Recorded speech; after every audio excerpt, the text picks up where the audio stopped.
Hello everyone. ಇವತ್ತು ಬೇಕ್ರಿಗಳಲ್ಲಿ ಸಿಗೋ ಥರ ಮಿಕ್ಸ್ಚರ್ ಅಥವಾ ಖಾರ ಏನಂತಾರೆ ಅದನ್ನು ಮನೆಯಲ್ಲೇ ಹೇಗೆ ಸಿಂಪಲ್ಲಾಗಿ ಬೇಕ್ರಿ ಸ್ಟೈಲಲ್ಲೇ ಅದೇ ಟೇಸ್ಟ್ ಬರೋ ಥರ ಹೇಗೆ ಮಾಡ್ಕೊಳ್ಳೋದು ಅಂತ ತೋರಿಸ್ಕೊಡ್ತಾ ಇದ್ದೀನಿ. Welcome back to my channel. ನೋಡಿ, ನಾನಿಲ್ಲಿ ಒಂದು ಮಿಕ್ಸಿಂಗ್ ಬೌಲ್ಗೆ ಮೊದಲಿಗೆ ನಾನು 2 ಕಪ್ಪಷ್ಟು ಕಡಲೆ ಹಿಟ್ಟನ್ನು ತೊಗೊಂಡಿದ್ದೀನಿ, ಅಂದರೆ ಬೋಂಡದ ಹಿಟ್ಟು. ನೀವು ಯಾವ ಕಪ್ ಅಳತೆನಾರು ತೊಗೊಳ್ಳಿ. 2 ಕಪ್ಪಷ್ಟು ಕಡಲೆ ಹಿಟ್ಟಿಗೆ ಅರ್ಧ ಕಪ್ಪಷ್ಟು ಅಕ್ಕಿ ಹಿಟ್ಟು ಹಾಕ್ಕೊಂಡಿದ್ದೀನಿ. ಜೊತೆಗೆ ಒಂದು ಅರ್ಧ ಸ್ಪೂನಷ್ಟು ಜೀರಿಗೆ, ಅರ್ಧ ಸ್ಪೂನಷ್ಟು ಅಜ್ವೈನ್ ಅಂದರೆ ಓಂಕಾಳು, ಅದನ್ನು ಸ್ವಲ್ಪ ಕೈಯಲ್ಲಿಗೆ ಕ್ರಷ್ ಮಾಡಿ ಹಾಕ್ಕೊಂಡಿದ್ದೀನಿ. ಫ್ಲೇವರ್ ಚೆನ್ನಾಗಿ ಬಿಡುತ್ತೆ ಅಂತ ಅಷ್ಟೇ.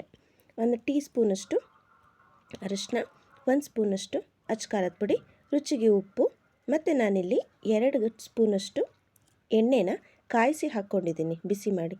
ನೀವು ಎಣ್ಣೆ ಬದಲಿಗೆ ಬೆಣ್ಣೆ ಅಥವಾ ತುಪ್ಪ ಯಾವುದನ್ನಾದರೂ ಹಾಕ್ಕೋಬೋದು. ನೋಡಿ, ಈಗ ಹಾಕ್ಕೊಂಡು ಸ್ವಲ್ಪ ನೀರು ಹಾಕ್ಕೊಂಡು ಈ ರೀತಿ ಮೆದುವಾಗಿ ಕಲಿಸ್ಕೊಳ್ಳೋಣ. ಮೆದು ಅಂತಂದರೆ ಚಪಾತಿ ಹಿಟ್ಟಿಗಿಂತ ಸ್ವಲ್ಪ ಮೆದು ಇರಬೇಕು. ನೀವು ಚಕ್ಲಿ ಮಾಡೋದಕ್ಕೆ ಎಲ್ಲ ಕಲಿಸ್ಕೊತೀರಲ್ಲ ಅದೇ ರೀತಿಯಲ್ಲಿ. ನೋಡಿ, ನಾನಿಲ್ಲಿ ಚಕ್ಲಿ ಒಳಲ್ಲಿ ಆ ರೀತಿ ಖಾರ ನಾವೇನು ಬಿಡ್ತೀವಲ್ವ ಆ ರೀತಿಯಾಗಿರುವಂಥ ಒಂದು ಪ್ಲೇಟ್ ತೊಗೊಂಡು ಈ ರೀತಿ ನಾನು ಓವರ್ಲಾಕ್ ಮಾಡ್ಕೊತಾ ಇದ್ದೀನಿ. ನೋಡಿ, ಇಲ್ಲಿ ಎಣ್ಣೆ ಕಾದಿದೆ. ನಂತರ ಅದಕ್ಕೆ ನಿಧಾನವಾಗಿ ಅದನ್ನು ಸ್ಪ್ರೆಡ್ ಮಾಡ್ತಾ ಬರೋಣ. ನೋಡಿ, ಈ ರೀತಿ ಚೆನ್ನಾಗಿ ಅದನ್ನು ಬಿಡ್ತಾ ಬರಬೇಕು ಎಣ್ಣೆಯಲ್ಲಿ. ಜಸ್ಟ್ ಪೂರ್ತಿ ಬಿಡಬಾರ್ದು, ಅದರ ಮೇಲ್ಗಡೆ 1ರಿಂದ 2 ಲೇಯರ್ ಬರೋವರೆಗೂ ಬಿಟ್ಕೋಬೇಕು ಅಷ್ಟೇ. ಜಾಸ್ತಿ ಬಿಟ್ಟರೆ ಏನಾಗುತ್ತಂದರೆ ಅದು ಬೇಯೋದಿಲ್ಲ, ಮೆತ್ತಗಾಗ್ಬಿಡುತ್ತೆ ಅಷ್ಟೇ.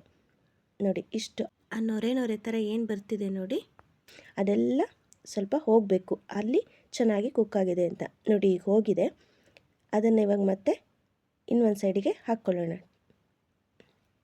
ನೋಡಿ, ಎಷ್ಟು ಚೆನ್ನಾಗಿ ಬಂದಿದೆ ನೋಡಿ.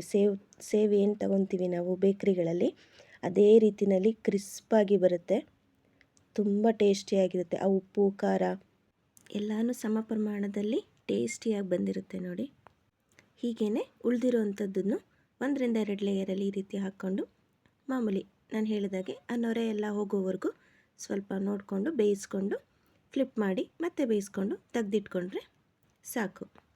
ತುಂಬ ಹೊತ್ತು ಬೇಯಿಸಬಾರ್ದು ಇದನ್ನು. ನೋಡಿ, 1 ನಿಮಿಷ ಬೇಯಿಸ್ಕೊಂಡ್ರೆ ಸಾಕಾಗುತ್ತೆ. ಜಸ್ಟ್ ಆ ನೊರೆ ಎಲ್ಲ ಹೋದರೆ ಕುಕ್ ಆಗಿದೆ ಅಂತ. ನೋಡಿ, ನಾನು ಬೇಯಿಸುವಾಗ ಯಾವ ಕಲರ್ ಇತ್ತು, ತೆಗೆದ ನಂತರ ಯಾವ ಕಲರ್ ಆಗಿದೆ ನೋಡಿ ಸ್ವಲ್ಪ. ಹಾಗಾಗಿ ಜಾಸ್ತಿ ಬೇಯಿಸೋದಕ್ಕೆ ಹೋಗಬಾರ್ದು. ನಂತರ ಇದಕ್ಕೆ ನಾನು ಒಂದು ಅರ್ಧ ಬಟ್ಲಷ್ಟು ಅವಲಕ್ಕಿನ ತೊಗೊಂಡಿದ್ದೀನಿ. ಮಾಮೂಲಿ ನೀವು ಅವಲಕ್ಕಿ ಉಪ್ಪಿಟ್ಟು ಏನು ಮಾಡ್ತೀರಲ್ಲ ಅದೇ ಅವಲಕ್ಕಿನ ತೊಗೊಂಡು ಸ್ವಲ್ಪ ಎಣ್ಣೆಯಲ್ಲಿ ಅದು ಪುರಿ ಥರ ಸ್ವಲ್ಪ ಹಳ್ಕೋಬೇಕು. ಅಷ್ಟಾದರೆ ಸಾಕು, ಜಾಸ್ತಿ ಇದನ್ನು ಫ್ರೈ ಮಾಡೋ ಅವಶ್ಯಕತೆ ಇಲ್ಲ. ಅದನ್ನು ಈ ರೀತಿ ಹಾಕ್ಕೊಂಡು ಒಂದು ಪ್ಲೇಟಿಗೆಲ್ಲ ತೆಗೆದಿಟ್ಕೊಳ್ಳೋಣ. ನಂತರ ನಾನಿಲ್ಲಿ ಒಂದು 8ರಿಂದ 10 ಎಸಳು ಬೆಳ್ಳುಳ್ಳಿ, 2ರಿಂದ 3 ಸ್ಪೂನಷ್ಟು ಕಡಲೆಬೀಜ. ನಿಮಗೆ ಜಾಸ್ತಿ ಪ್ರಮಾಣದಲ್ಲಿ ಬೇಕು ಕಡಲೆಬೀಜ, ಬೆಳ್ಳುಳ್ಳಿ, ಕೊಬ್ಬರಿ ಎಲ್ಲ ಅನಿಸಿದ್ರೆ ಇನ್ನೂ ಜಾಸ್ತಿ ಹಾಕ್ಕೋಬೋದು. ನಾನಿಲ್ಲಿ ಕಡಲೆನೂ ಕೂಡ ಈ ರೀತಿ ಸ್ವಲ್ಪ ಫ್ರೈ ಮಾಡಿಕೊಂಡು ಹಾಕ್ಕೊಂಡಿದ್ದೀನಿ. ಬೆಳ್ಳುಳ್ಳಿ, ಕಡಲೆಬೀಜ, ಕೊಬ್ಬರಿ, ಗೋಡಂಬಿ ಇದಿಷ್ಟನ್ನು ನಾನಿಲ್ಲಿ ಫ್ರೈ ಮಾಡಿ ಹಾಕ್ಕೊಂಡಿದ್ದೀನಿ. ನೀವು ಬೇಕಂದರೆ ಡ್ರೈ ಫ್ರೂಟ್ಸ್ನು ಈ ರೀತಿ ಬಾದಾಮಿ ಅದನ್ನೆಲ್ಲ ಸ್ವಲ್ಪ ಹಾಕ್ಕೊಂಡು ಫ್ರೈ ಮಾಡ್ಕೋಬೋದು. ನೋಡಿ, ಎಷ್ಟು ಕ್ರಂಚಿಯಾಗಿ ಎಷ್ಟು ಬರ್ತಾಯಿದೆ. ಜಸ್ಟ್ ಹಿಂಗೆ ಸ್ವಲ್ಪ ಕೈಯಲ್ಲಿ ಬೆರಳಲ್ಲಿ ಮುಡಿದ್ರೆ ಸಾಕು, ಪಟ್ ಅಂತ ಮುರ್ಕೋತಾ ಇದೆ. ನೋಡಿ, ಇಷ್ಟು ಪೀಸಸ್ ಆದರೆ ಸಾಕಾಗುತ್ತೆ. ನಾನಿಲ್ಲಿ ಮಾಡ್ಕೊಂಡಿರೋಂಥ ಮಿಕ್ಸ್ಚರ್ನೆಲ್ಲ ಅದರಲ್ಲಿ ಹಾಕ್ಕೋತಾ ಇದ್ದೀನಿ. ನೋಡಿ, ಇದಕ್ಕಿವಾಗ ಸ್ವಲ್ಪ ಅರಿಶಿನ ಕಲರ್ಗೆ, ರುಚಿಗೆ ತಕ್ಕಷ್ಟು ಸ್ವಲ್ಪ ಉಪ್ಪು.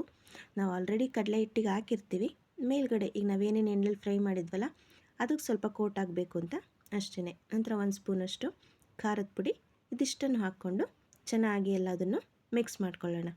ನೋಡಿ, ಈ ರೀತಿ ಕೈಯಿಂದ ನೀಟಾಗಿ ಮಿಕ್ಸ್ ಮಾಡಿಕೊಂಡ್ರೆ ಆ ಉಪ್ಪು ಖಾರ ಎಲ್ಲನೂ ಚೆನ್ನಾಗಿ ಅದಕ್ಕೆ ಕೊಬ್ಬರಿಗೆ, ಅವಲಕ್ಕಿ ಮತ್ತು ಖಾರಕ್ಕೆ ಎಲ್ಲದಕ್ಕೂ ಚೆನ್ನಾಗಿ ಮಿಕ್ಸ್ ಆಗುತ್ತೆ. ನೋಡಿ, 2 ಕಪ್ಪಷ್ಟು ಕಡಲೆ ಹಿಟ್ಟಲ್ಲಿ 1 kgಯಷ್ಟು ಆರಾಮಾಗಿ ಮಿಕ್ಸ್ಚರ್ನ ಮನೆಯಲ್ಲೇ ಮಾಡಿಕೊಂಡು ತಿನ್ಬೋದು. ಬೇಕ್ರಿಗಳಲ್ಲಿ ಹೋಗಿ ಕೇಳಿದ್ರೆ ಅಥವಾ ಔಟ್ಸೈಡಲ್ಲಿ ಕೇಳಿದ್ರೆ 1 kg ಖಾರಕ್ಕೆ 200ರಿಂದ 300 ರೂಪಾಯಿ ಹಾಗೇ ಆಗುತ್ತೆ. ಸೊ ಅದ್ರ ಬದಲು ಮನೆಯಲ್ಲೇ ಈ ರೀತಿ ಮಾಡಿಕೊಂಡು 1ರಿಂದ 2 ತಿಂಗಳವರೆಗೂ ಇಟ್ಕೊಂಡು ಆರಾಮಾಗಿ ತಿನ್ಬೋದು. ನಿಮಗೆ ಈ ವಿಡಿಯೋ ಇಷ್ಟ ಆಗಿದ್ದರೆ ಪ್ಲೀಸ್ ನನ್ನ ಚಾನಲ್ನ ಸಬ್ಸ್ಕ್ರೈಬ್ ಮಾಡಿ. Thank you for watching.